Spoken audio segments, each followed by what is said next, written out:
이해할 수 있는가에 관한 강연을 듣도록 하겠습니다.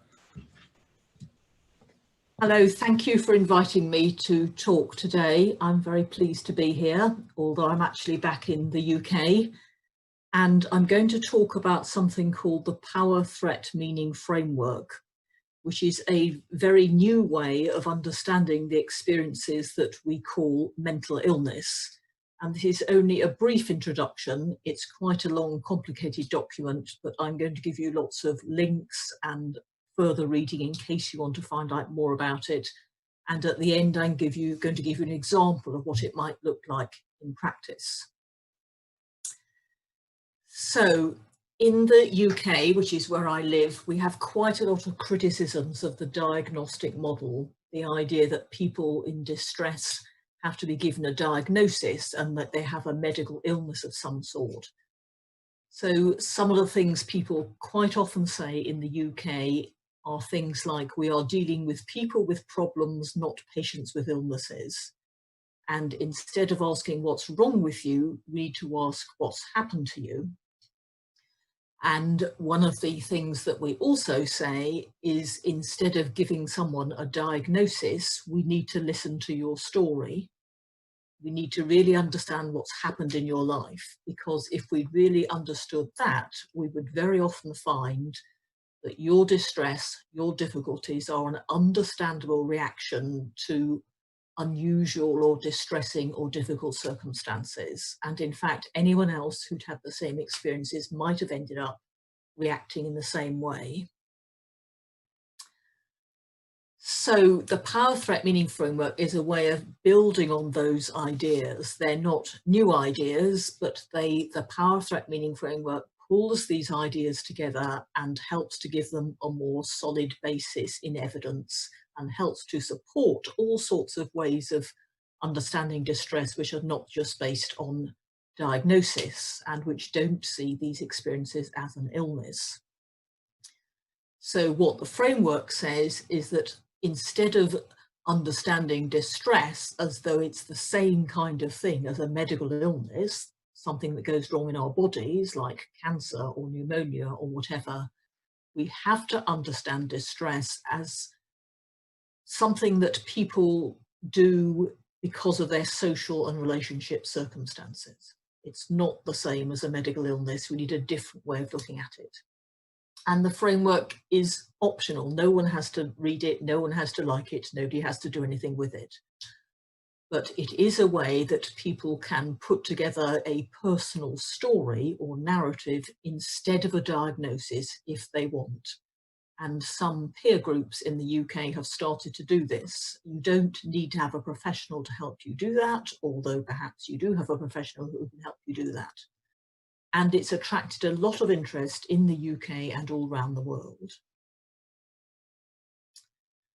Okay, so the names at the top are the people who were the main authors of the Power Threat Meaning Framework, and we're all psychologists, and two of the people, Jackie Dillon and Ella Longdon, are people who've been through the mental health system and been given lots of labels and diagnoses and decided to leave the mental health system behind because they didn't agree with that way of understanding their problems.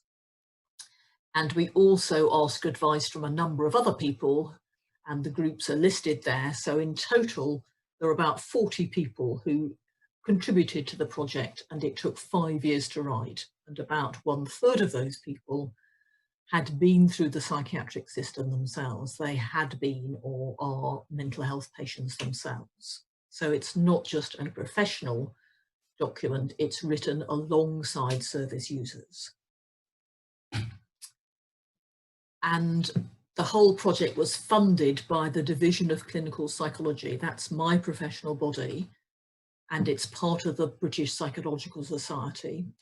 But it's not an official position that all psychologists in the UK take. Some agree with it, some don't. This is a link to a website which you're welcome to visit. It's got lots of examples and resources and videos and people's stories, and we're adding to it all the time. And it's also got the Power Threat Meaning Framework documents, which are quite long and complex, but they're there if you want to look at them. Okay, so the framework is something that we hope shows us how we can recognize that emotional distress and sometimes very unusual or upsetting experiences are understandable given what's happened to somebody. It puts back the link between distress and social injustice. So we are saying very strongly that personal distress, individual distress, has to be understood in a bigger social context. And very often that's to do with living in societies that are in various ways unequal and unjust. And it's about giving people more power and resources. It's about helping people to create their own stories.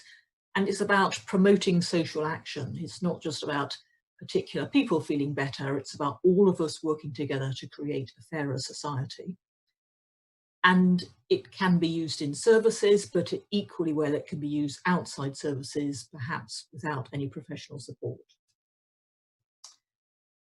Okay, so because it's quite a long and complicated document, we have got some core questions, some basic questions, which kind of summarize what the document is about. So I'm going to describe each of the core questions in turn.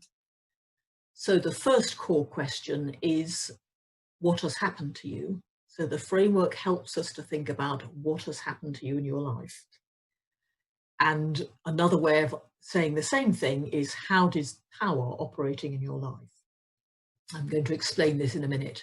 The second question is, how did it affect you? Another way of saying that is, what kind of threats does this pose? The third question is, what sense did you make of it? In other words, what meaning did those experiences have to you? And the fourth question is, what did you have to do to survive? And another way of saying that is, what kinds of threat response are you using? Okay, and you would probably want to add a question like, what are your strengths? In other words, what are the good things in your life? Who are the people who support you and who help you? And once you've got some kind of response to all those questions, you can put it all together by saying, what is your story? If we add the answers to all these questions together, you will end up with a personal story, or it might be a family story, or a story of a social group, or perhaps even of a whole community, perhaps. And you don't have to ask these questions exactly in those words or in that order. These are areas to think about, and the questions overlap. If you think about one question, you'll probably find you've already got some answers to the other questions. When I show you the example, you'll see what I mean, but these are things we need to think about in order to put together our story that explains our own particular form of distress.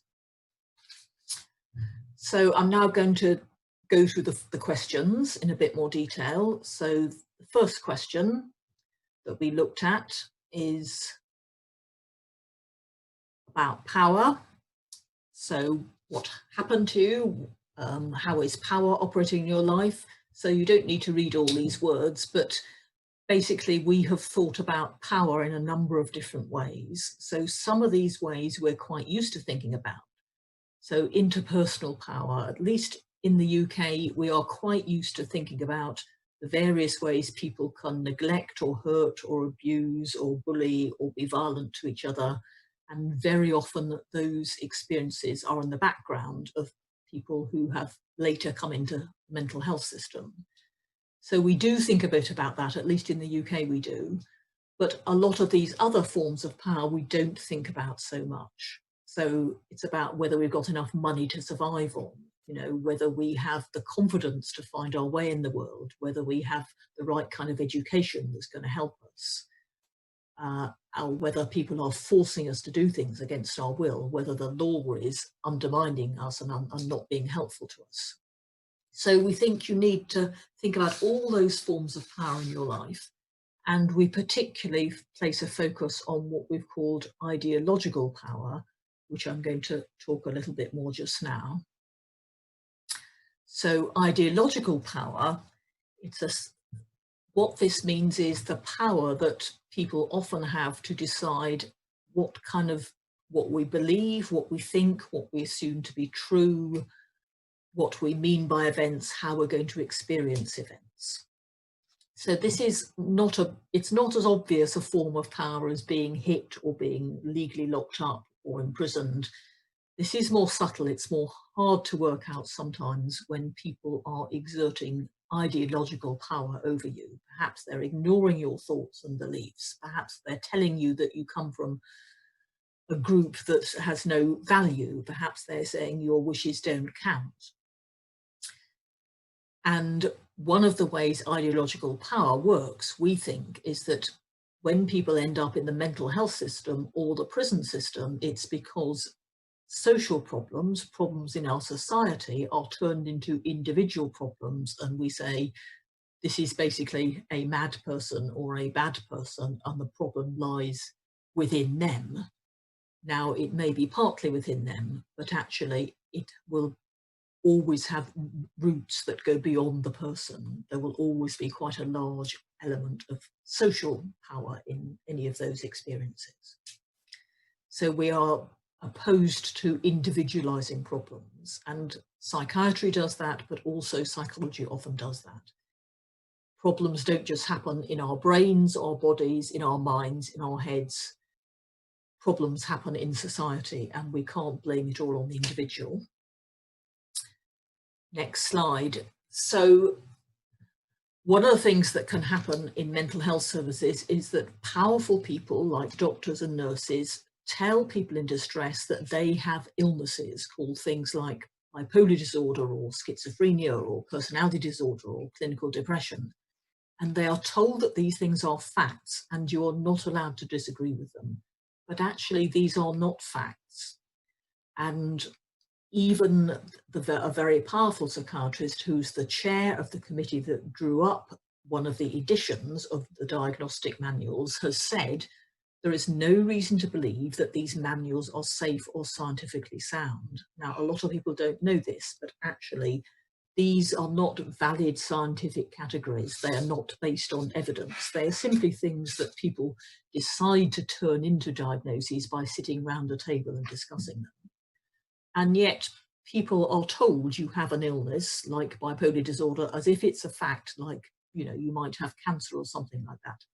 And it isn't. And most people are not given choices. They're not told there are different views, and actually they may be punished for disagreeing.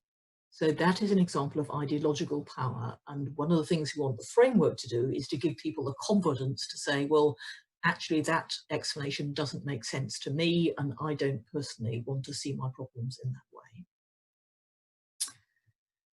way. Okay. So how does it affect you? This kind of follows on from the first question in a way. If power is operating negatively in your life, of course, power can also be positive, but if it's operating negatively, it may affect your relationships, your emotions, your links to the community, your economic situation. Next slide. It may affect your environment, it may affect your body, and it may also, as we've just said, affect your ability to decide what you believe in, how you want to lead your life, how you want to understand your difficulties. Okay, the next question is, what sense did you make of it? That's right. So meaning is a very core aspect of the framework. The sense we make of our experiences shapes how we feel about them.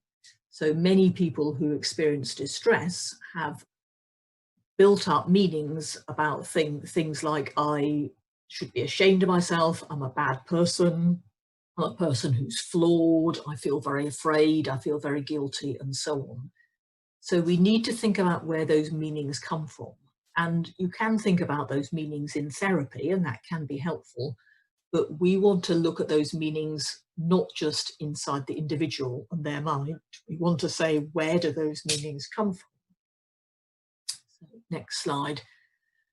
So we want to think about things like common meanings that are shared in particular societies. So all societies have views about what it is to be a good person or a happy family or a good citizen or whatever.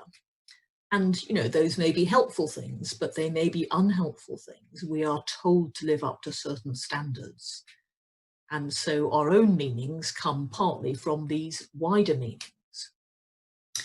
So, for example, I've worked with a lot of women who have been raped or sexually abused, and very commonly those women will say, I feel so ashamed, it was my fault, I shouldn't have been there, I must be to blame, I must be a bad person in some way. Now, if you've met many, many, many women all saying the same thing, then it's sensible to say, well, where does that meaning come from? It can't be just inside one person, because everybody seems to be saying similar things. So if you look at what society says all sorts of things about how women ought to behave and what they ought to wear and where they ought to go at night and all that kind of stuff. And may encourage people to disbelieve women who say they've been raped, or may not want to hear about people who've been abused as adults or children. So that's partly where the meanings come from. So we need to look at the meanings beyond the individual. And if we trace those meanings back, we may find that there are ideological meanings at the root of it. So, for example, it may suit a certain society, I think this is true in the UK, to deny the very widespread occurrence of, let's say, rape or sexual abuse. If we can blame the individual so they feel it's my personal fault and I'm too ashamed to talk about it, then as a whole society, we don't have to think about it. So that would be an ideological pressure, if you like. So one of the ways of helping people to get over distress is to help them to see it's not just about me, it's about wider messages, it's about the whole society we live in. And that can encourage, in this example, women to put the blame back where it belongs. It wasn't my fault. Somebody else treated me in a way they shouldn't. Other people didn't listen to me or support me or protect me. It's not my fault. I don't have to carry the shame and the blame. So there are all sorts of ways in which, all societies have to organise themselves in certain ways. And those may be helpful ways, but they are often unhelpful ways. Okay, next question. What did you have to do to survive? So if we find ourselves in positions which are very difficult for us because of the operation of power, we have to find a way of surviving.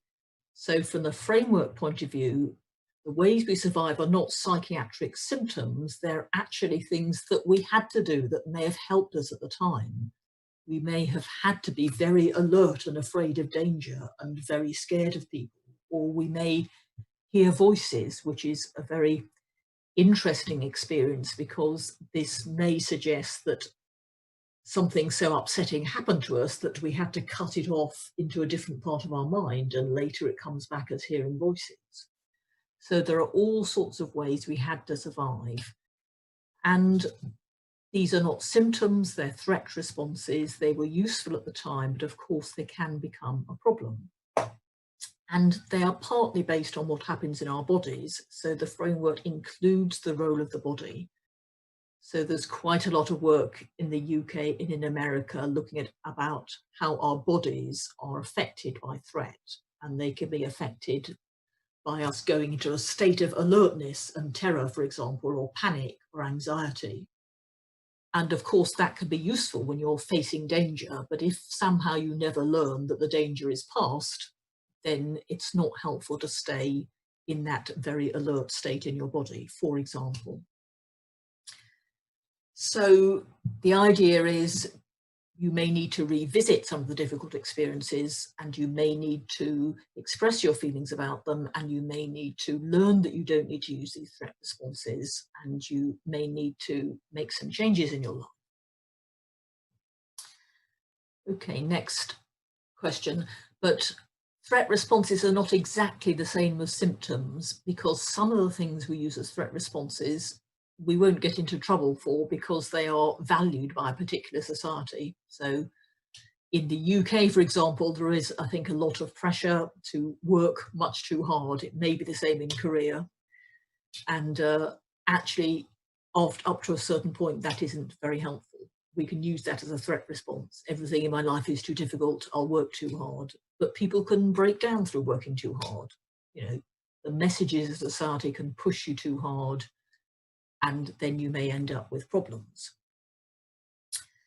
So it kind of follows from that threat responses will vary in different cultures, because different cultures have different standards. They have different pressures, they have different cultural meanings. So the way someone expresses distress in the UK is not going to be exactly the same as the way they may express it in South Korea or in South America or in India or wherever, because cultures are very different. And that's a problem for the medical model, because of course illnesses should look the same wherever you are in the world.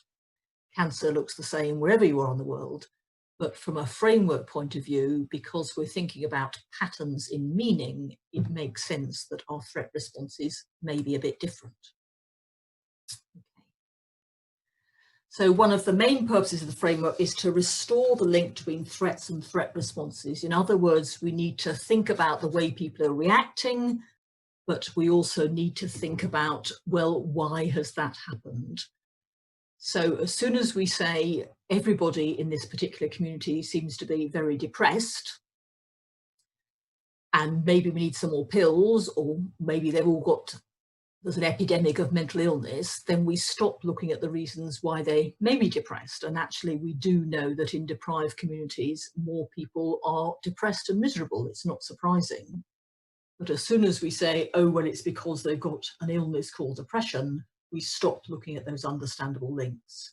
So the framework wants to put back the link between how you feel, depressed and anxious and miserable, and the environment you're living in, which gives you good reasons for being depressed and anxious and miserable. All right, next question. Okay, this is a more complicated bit of the framework, which I'm only going to touch on very briefly, but one of the things the framework does is to put together patterns which are bigger than individuals of typical ways that people respond to certain power influences. So there are patterns which are based on the meanings that people create, which are quite typical of certain power abuses, perhaps feeling socially excluded and isolated, or perhaps having been personally neglected and hurt. So if you want to look at those patterns, then it helps you to kind of see how your individual personal story is only an example of a much bigger one. Like a woman who's been raped, my particular story of shame is only part of a much bigger story of shame. And there can be similar patterns for men, of course. It may be in slightly different circumstances. Okay, so the patterns are not patterns of conditions that people have, like we're told you have an illness. They are patterns of what people do. They're patterns of how people survive, and they help us to put together our personal stories. Okay. And we've mentioned culture a little bit. So there is, across the world at the moment, our mainly Western diagnostic system is being exported across the world to all sorts of countries and cultures that didn't and often still don't have that as a way of thinking about distress. And we think that's a very bad thing, because actually the diagnostic model doesn't work very well even in Western countries, and it works much less well in cultures with very different traditions. So the framework is not a way of saying, it's an alternative, and we're not saying we ought to export the framework everywhere, but we're saying that if we had an understanding like the framework in mainly Western countries, we would be able to say to cultures with different understandings, that's fine, you have your own stories, you have your own meanings. They're neither better nor worse than ours, but we can learn from yours, you can learn from ours. Yours make more sense in your culture, and ours make more sense in our culture. So it's a position of respect. It's not a position of we're going to take over the world with our diagnostic model. And the framework also goes beyond the usual things that we understand to contribute to distress. So at least in the UK, as I've said, there's quite a lot of recognition that difficult things that happen between people, hurt and neglect and abuse, can increase distress. But we want to go well beyond that, because the roots of distress lie in things also like colonization, like trauma that's passed down the generations, like our whole way of relating to the world, and this is true in the UK, which is a particular way of understanding people, which we haven't always had as a human species. We tend to see ourselves as very individual in the UK, not part of a social group. That's not always helpful. We tend to be cut off from our relationship with the natural world. That's not always helpful. We tend to be not at all interested in spiritual explanations. And we need to include all those as important ways of understanding where distress comes from and how it can heal.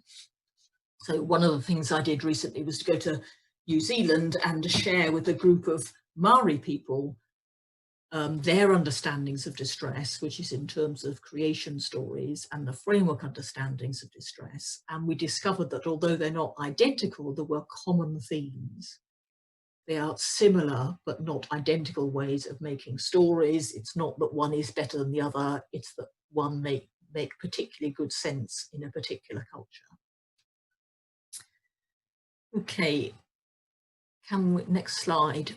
So really the framework is very centrally about creating stories, and I'm going to show you an example of a story in a minute.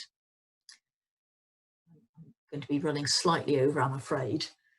So this is an example of a woman called Amanda who runs a peer group in the UK, and her peer group came across the framework and they decided to take the basic core questions and spend a bit of time every week as a group thinking about how that question applied to them. I'm going to show you at the end a link to a way of helping you to do that, to think about that as an individual or as a group.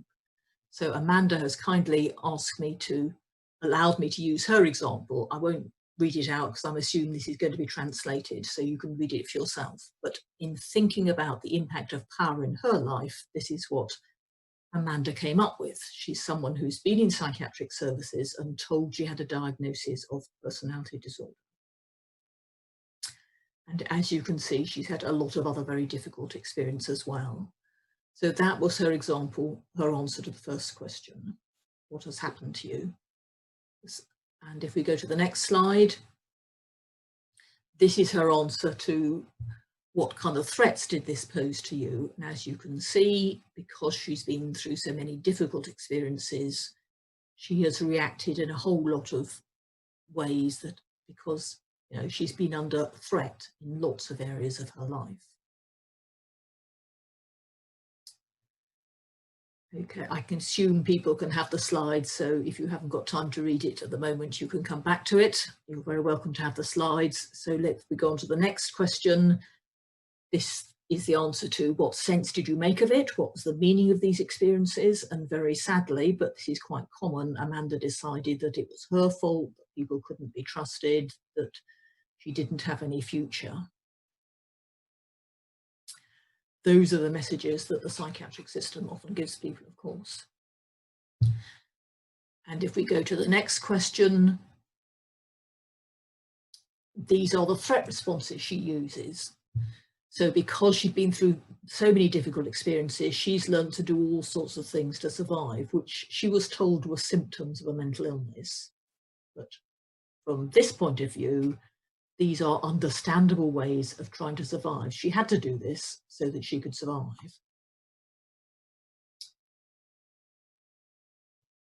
Okay. And if we go to the next question, what are your strengths? Here you can see that actually she has many strengths despite all the difficult things she's been through. She's a strong, intelligent woman. She's developed relationships with other people. She's set up a peer group. She has a lovely family who care for her. And finally, she's put all this together in her story. So next slide. Yes, this is her way of putting it together. So it's the answers to the previous questions that she's put together. And I think you then can see, although it's a very difficult story, it is a story with an optimistic ending. She's got an idea about ways forward. She has strength, she has relationships. And I think you can see that it's a very different story from the story that the psychiatric system told her, which was you have a personality disorder and you'll have it for life. So although this is not an easy story, it's an honest story and it's an optimistic story, and it shows that she has many strengths and she does not have to accept the label of personality disorder. She does not have to believe that she's mentally ill. So Amanda is one of the people who's helping us to offer training in the framework, which is very good because, of course, she has her own particular experience as a former mental health patient to bring to it. And other people in her group also found this a very helpful way of putting together their stories. Okay, so next slide. We're nearly finished. So the core of the framework is truth-telling, how helpful it can be to tell the truth, how recovery can be a process of reclaiming our experience in order to take back authorship of our own stories. We can write our own stories. We do not have to accept the stories that professionals, that the media, that our society tells us about ourselves. This is the final two slides. So this is some links to the top link is to a series of articles about how people are using the framework in different settings, both inside and outside services. The middle link is a document that will help you to think about how to put your story together. It's in English, I'm afraid, but if you can understand English, you could have a look at that. Soon there will be a simpler version of the framework. The link is at the bottom. It's going to be small and quite cheap in English again, but it will be a fairly simple way of understanding the framework and how it can be useful. And the final slide, this is some of the things that have happened since the framework was launched about 2.5 years ago. Lots of countries have shown an interest. There are several translations. It's being used in some services, described in textbooks. Not everybody likes it. We have also been subject to some personal attacks and abuse because some people don't think we should say these things. But I think that shows that the message is getting across, and it's a real pleasure to introduce the framework to a new audience. Thank you.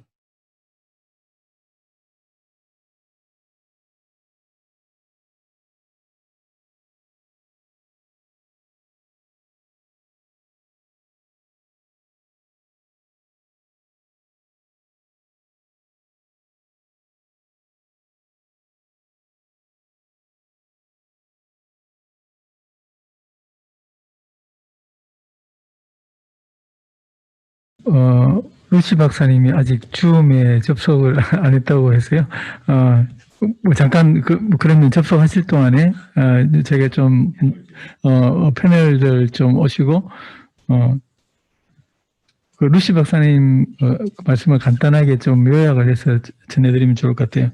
우리가 흔히 정신건강에 문제가 있는 분들이 겪는 우울, 자살하고 싶은 충동, 그리고 극도로 이렇게 흥분되어 있는 것, 그리고 목소리를 듣는 것, 그리고 남들이 보지 못하는 이야기를 듣는 것, 이런 것들은 되게 이제까지 치료해야 될 어떤 대상이다라고 생각을 하고 있습니다. 그러나 이런 것들은 많은 경우에 루시 박사님의 말씀은 인간관계에서 생긴 어려움, 트라우마와 밀접한 관련이 있다는 것입니다. 근데 그러니까 이런 정상을 치료해야 된다라고 하는 생각을 갖게 될 때 우리는 이 사람이 겪게 된, 실제로 겪은 트라우마와 어려움들을 이제 귀를 기울이지 않는다는 것입니다. 그렇기 때문에 이걸 극복하는 방법은 각자가 겪은 이제 사회생활 속에서의 트라우마, 어려움 등을 다시 이제 재구성하는 게 필요하다는 것입니다. 이게 우울증으로 진단을 할 것이 아니라 내가 겪었던 여러 가지 어려움이라고 하는 것들을 재구성해야 그게 자기의 이야기가 될 때 이제 개인과 사회적 관계 속에서 생긴 문제들을 해결할 수 있는 방법, 그리고 힘을 찾을 수 있다는 것입니다. 그래서 그러니까 자기의 이야기를 구성하는 것. 그러니까 나는 조현병이야 라고 하는 거는 전혀 의미가 없다는 것이죠. 나는 우울증이야. 나는 그러니까 정동장애가 있어. 이런 것들은 전혀 의미가 없이 내 이야기, 내가 겪었던 트라우마와 어려움을 이 어떤 것이었다라고 하는 것들을 구성해내는 것, 자기를 다시 이제 되짚어 보는 거죠. 그러니까 거기에서 그 문제를 극복할 수 있는 또 힘을 찾게 되는 것이고 또 그것이 우리 사회를 더 낫게 하는, 그러니까 나를 낫게 하는 것뿐만 아니라 우리 사회를 개선할 수 있는 그런 힘을 찾게 되는 것이다 라는 말씀이었던 것 같습니다. 지금 루시 박사님이 접속을 했다고 합니다. Hi, Lucy. Do you Hello, hear me? I can see you and hear you. Do you Thank hear you. me? I can, yes, nice to be here. Just a moment. We cannot hear you. Oh, I can hear you. Okay. Thank you very much for participating in this conference and so wonderful presentation. So we invite 3 panelists. I introduce you then. Dae-hwan Kim and Jong-won Park, Hang-gyu Lee. Park and Lee are Korean peer movement leaders. And Dae-hwan Kim is a mental health worker as a social worker who has long been involved in improvement of Korean mental health services. And they will ask you some questions on your presentation. And we invited another person, PhD candidate Yu Jung Kim. She helps translation to you. Okay. Okay, let's start. Yes, can you hear me? Yes, we can hear you. Good. 박종원, 네, Mr. Park. 네, 안녕하세요, 루시 선생님. 저는 정신장애인들이 만드는 대한언론 마인드포스트의 박정훈 기자라고 합니다. 선생님, 혹시 영국이나 유럽에 정신장애인 당사자들이 만들고 있는 어떤 언론이 있는지 궁금하고요. 또 하나는 주류 언론에서 정신장애와 정신질환과 관련돼서 편견에 사로잡힌 그 기사를 냈을 경우에 어떻게 대응을 하시는지 2가지가 궁금합니다. Hello, I'm a reporter from Mindpost, which is a media for people with mental disorders. I was curious, in the UK or in Europe, are there any media or newspapers for people with mental disorders specifically? And my second question is, how do people respond to news articles that may imply prejudice against or stigma on people with mental disorders? Sorry, can you repeat the second question? How do people respond to news articles or Yes. newspapers that imply prejudice or stigma on people with mental disorders? Okay. Okay, thank you. So the first question, I mean, in the UK, the peer support movement and the survivor movement is quite active and busy. And there are a number of small magazines and blogs and articles that are put out by people who have been diagnosed with mental disorders. Do you want to translate that and then I'll continue? Or Yeah, we'll translate it first. 지금 첫 번째 질문에 관해서는, 그러니까 영국에서 지금 피어 스포트, 그러니까 당사자 운동을 하시는 분들이 발행하는, 그러니까 그런 잡지들, 이런 것들이 굉장히 많다고 이야기합니다. 비록 소규모 그룹으로 하고 있긴 하지만 이런 것들이 굉장히 많다고 합니다. Let's go on. And there are a great many articles in the national press at the moment about mental health. It was headline news yesterday on the main news channel, on the television. It's a big, big topic in the UK at the moment. And a lot of the messages are about we mustn't stigmatize people with mental health problems. So there's a big movement which is called an anti-stigma movement. From the point of view of the power threat meaning framework, we don't always agree with what these movements say because they are very much putting forward the usual message that these are illnesses and people can't help it. And unfortunately, these illnesses happen out of the blue for no apparent reason, and they're because of chemical imbalances in the brain and so on. Whereas the message of the framework is these are not illnesses, these are understandable responses to people's life circumstances.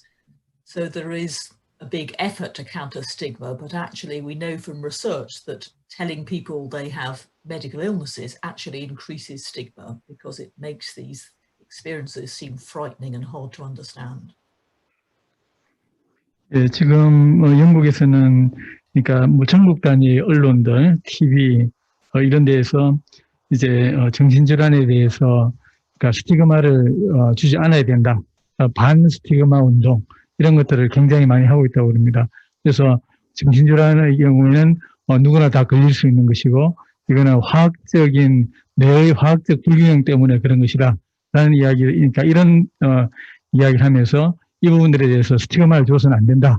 그러니까 이전까지는 주로 이게 사람의 성격의 문제라든지 이런 식으로 많이 생각했는데 이게 그냥 다른 질환과 마찬가지의 질환의 문제다. 그렇기 때문에 그러니까 동일한 질환의 문제이기 때문에 그러니까 여기에 대해서 스티그마를 줘서는 안 된다라고 이야기를 그런 그러니까 굉장히 넓은 운동들이 있다라고 이야기합니다. 그런데 지금 루시 박사님의 말씀은 그런 메시지가 정신질환에 대해서 스티그마를 주고 있다. 그러니까 굉장히 역설적인 일들이 일어나고 있다라는 말씀을 하고 있습니다. Let's go on.